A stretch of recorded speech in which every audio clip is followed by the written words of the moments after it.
At a few minutes past 5 today, the Prime Minister stood up.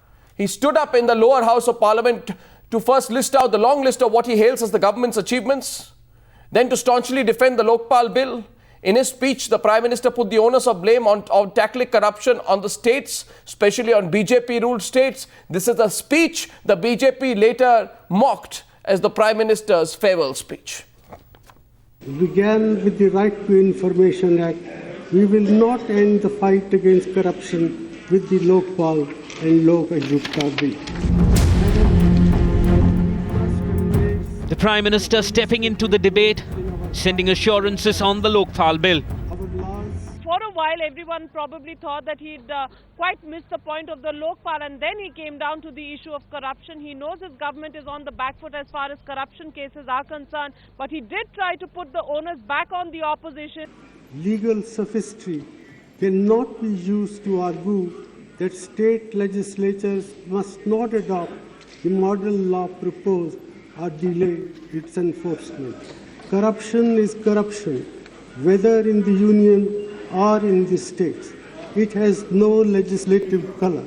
I urge leaders of all political parties to rise above partisan politics to demonstrate to the people of India that this House means business in its effort to combat corruption. Not only did the PM call on the opposition to rise above politics, All my colleagues in Parliament to rise to the occasion and look beyond politics to pass this law. but he also took on Team Anna over the CBI's inclusion in the Lokpal bill. I believe that the CBI should function independently of the Lokpal. I also believe that the CBI should function independently of the government.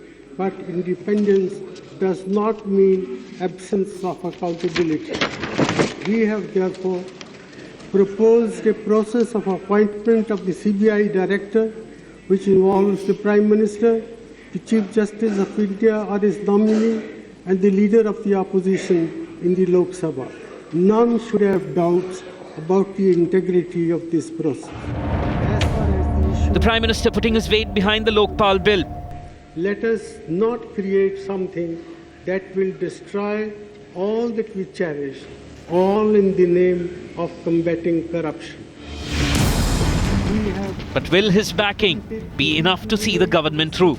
If it is passed today in Lok Sabha, it goes to the Rajya Sabha tomorrow.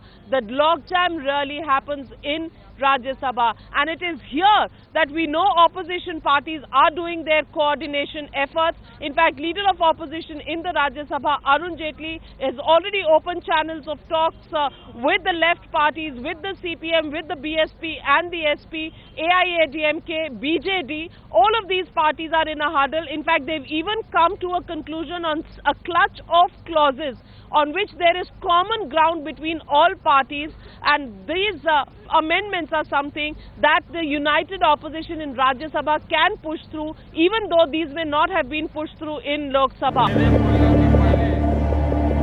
If the bill passes through the Lok Sabha scrutiny, the next challenge will be on the floor of the upper house.